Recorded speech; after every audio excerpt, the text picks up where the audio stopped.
Hi Flosstube, welcome to Fresh Coast Stitching with Tracy. Today is Sunday, November 10th, and this is my actually very first ever video that I'm going to be uploading. I've never done this before, so we'll kind of see how it goes. Hopefully it goes good. I got inspired by watching Flosstube videos by Stitching with Jules. She's pretty amazing.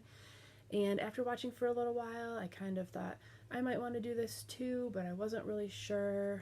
I also like to stitch really big projects, but she usually has several going on at the same time. I tend to be a little bit more methodical and only have one or two going on at the same time.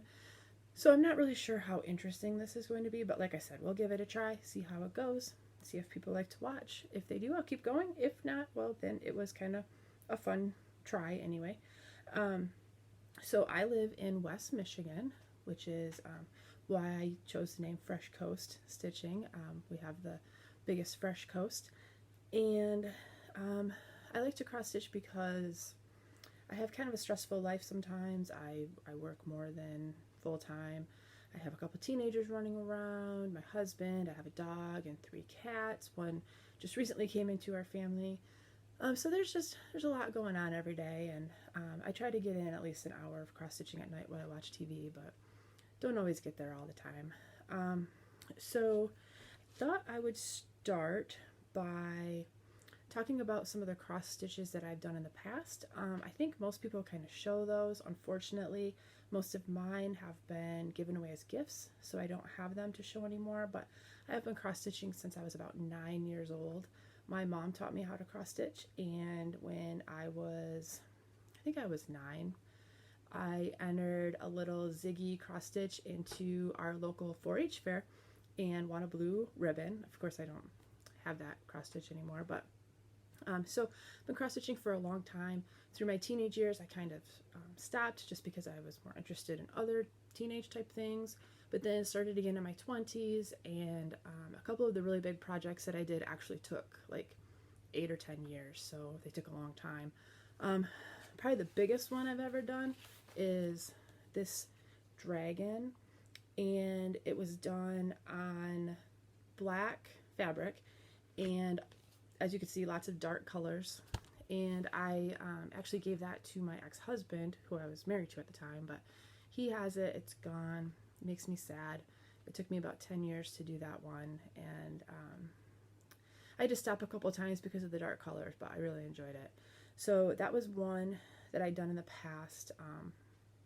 One that I'm working on right now, I don't really want to show you the whole thing because it's a gift for somebody, so I haven't decided yet if I want to show it or not, just because I don't want to ruin the gift, but maybe I will. But I'll show you a little piece of it. It's actually almost done. So all I have left to do is this very bottom part right here, and then there is a lot of back stitching on this one, so I'll need to finish that, but I'm hoping I can actually have the regular stitching done on that, maybe even today, maybe tomorrow, and then it should only take me a week or so to get the back stitching done, and then that will be done. So my goal was to have it done by Christmas. I started it in January, so I'm feeling pretty good about it. And then I also had this project.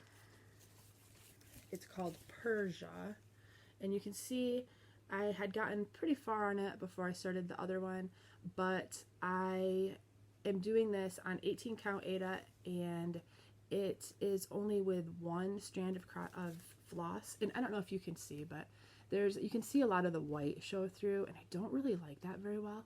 So I think I might actually rip this whole thing out and start over using 2 strands, but it seems like a lot of work to do that too, so I'm not sure. Looking at it on the camera now, it actually looks pretty good, so I don't know. Let me know your thoughts, but I'm not sure what I'm gonna do. But that's another one that I've been working on, and I had started that one in, I don't remember, 2017, 2018 maybe. This is what it will look like when it's done. I just really like all the red colors. You can see behind me my dining room is red, so I thought it would be a nice addition.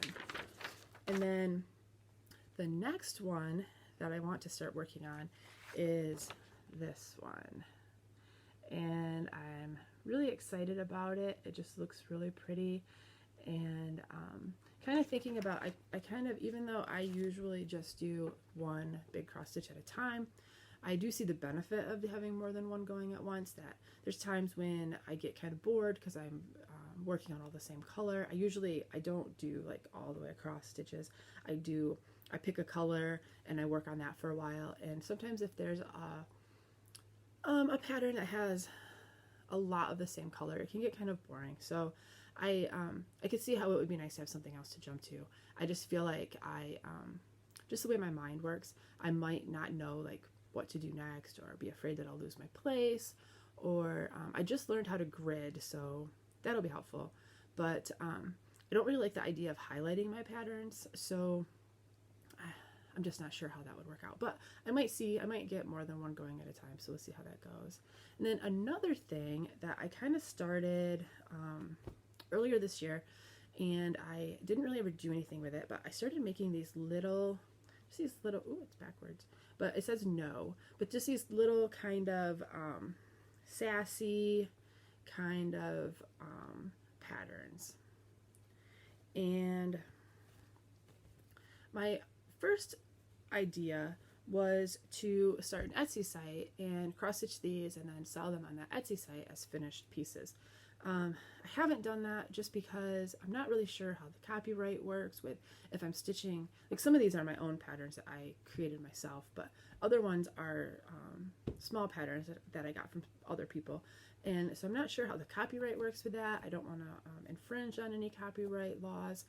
And also, I'm afraid if I do an Etsy site, then people are going to want me to make more and more and more, and it's going to get really busy, and then I'm going to feel obligated to do it. And if my very favorite hobby in the whole world feels like I have to be obligated to do it, then eventually I'm not going to want to do it anymore, and then that will make me sad. So I think I'm just going to take these and make them into gifts for people, maybe my family members and stuff. I don't know, we'll see, but I also need to figure out how to make it so that they're not backwards when I show them on the screen. Not really sure how that works. But and lastly, I have my little notes here. The last thing I wanted to talk about was I just discovered this amazing website called Scarlet Quince, and I'll link it down below. But they have beautiful cross stitch patterns that you can buy. They you can choose like different sizes, or if you want the floss with them or not. But there's some really beautiful ones that I kind of sent to my mom for Christmas ideas. So we'll see if I get any of those. But they're, like I said, they're gorgeous. So that's really it. My house has been unbelievably quiet this morning. I'm not sure how much longer that's going to carry on. So I'm probably going to wrap this up, see how it goes in the future, and I'll make another video next week. Talk to you later.